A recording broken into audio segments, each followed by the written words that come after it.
So I wanted to do a quick video on the 2019 Tiguan. I'm coming from a 2016 S model to this 2019 SEL Premium model. And so there were quite a few upgrades just from that alone, just from going from an S to an SEL, let alone the body style changes and features. But I wanted to give my initial impressions coming from that base model Tiguan to this one. So first thing, I'm in love with this leather. It's a kind of like a gray color. And with that SEL Premium package, you do get real Vienna leather. So it's not the perforated, it's real leather, not a leatherette. It's very nice. And then the black piping around it. This is a black vehicle on the exterior, so I really liked that the gray cooled it down a little bit. Going back to the center console, I had to cut that video short earlier. Hey, so I'm at Starbucks, and I just thought I would show you guys how small the center console is in the new 2019 Tiguan. This is the Starbucks napkin. So, yeah, very minimal space. But if you look over here, this area for your cups and other stuff that you could put in there is significantly larger. So I do like that, but the center console, dang. And just for reference, a $5 bill wouldn't fit either way if you wanted to lay it flat.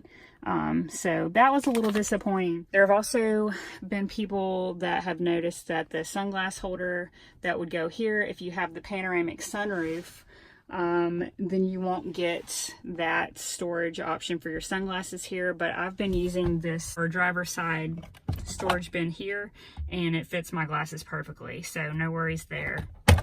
I'll go ahead and start it up because what I really want to show you as a main feature of the vehicle is the digital cockpit. So you just push to start, and then you see this beautiful digital display. This is an option on some of the higher models, but definitely not all of them. But it's very nice. So you have different customizable views. You could really have any view or any information on this dash that you want. This one does come with navigation, so if you push nav, one option is for it to show up on this 8-inch display here, but if you wanted it to, you could also have it push over to the dash. You can also have navigation take up your whole display, and you can zoom in and zoom out of navigation.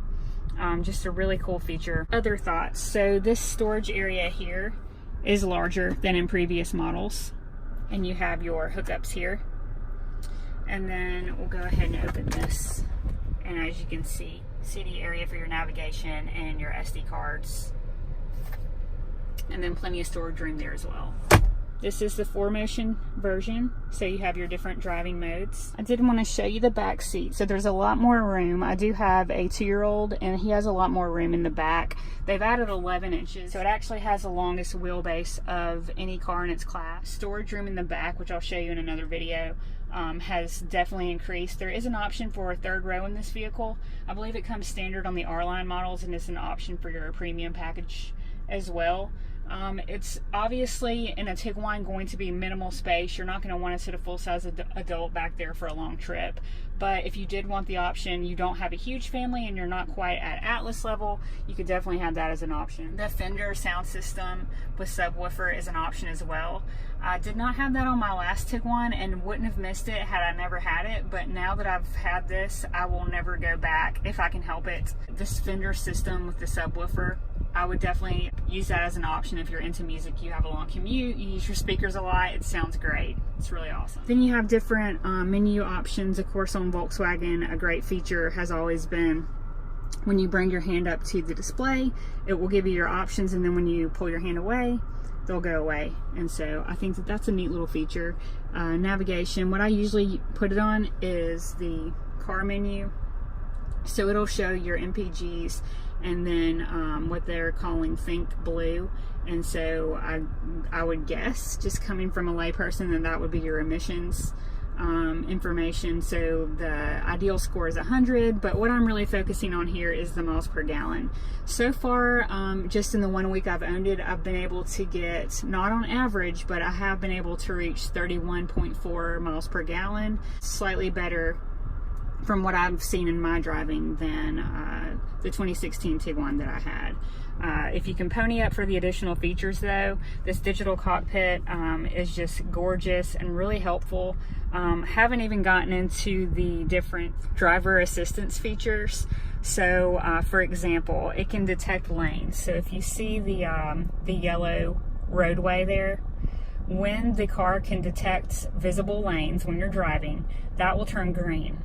The two lines beside that, so right here there are two lines, those will light up. So if you're closer to the right side of the road, that will light up white, and then if you're closer to the left, it'll light up white, and the steering wheel will actually gently guide you by itself to get in the middle of the lane.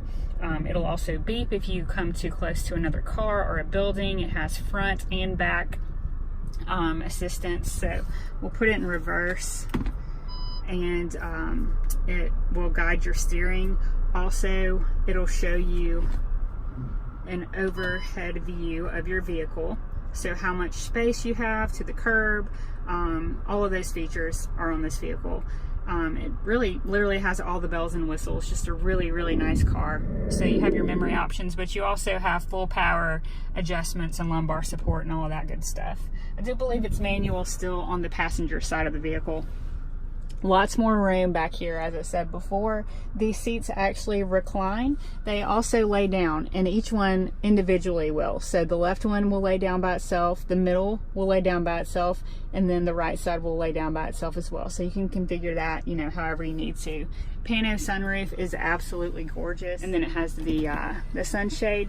Now I'm putting the sunshade back in place now. As you can see, just wanted to let you know, in case you're worried about heat, that it doesn't completely shield you from the sun. You can see some sun still coming through, so if that's a concern, maybe get the option without the pano. But I absolutely love it. It does open, so if you see the first section that it extends into the back seat, actually, where that bar is there, it'll open up that far, and then the rest in the back does not open, but you have a gorgeous view of the sky for your passengers. So I thought that was cool. There are many more features in this car, but those are my first impressions. I've not utilized every single option in the car, including Apple CarPlay, so I'm looking forward to doing that. But I don't know, I'm just kind of passionate about what Volkswagen has done to upgrade these Tiguans. The body style on this one, we'll do a video on that. It's just so much better. It looks way more aggressive, and I think it's come a long way. So that is my take on the 2019 Volkswagen Tiguan cabin, the interior, on the SEL Premium model. Absolutely amazing. Very satisfied with it, so I just wanted to share that, and hopefully someone finds this useful. All right, thanks for watching.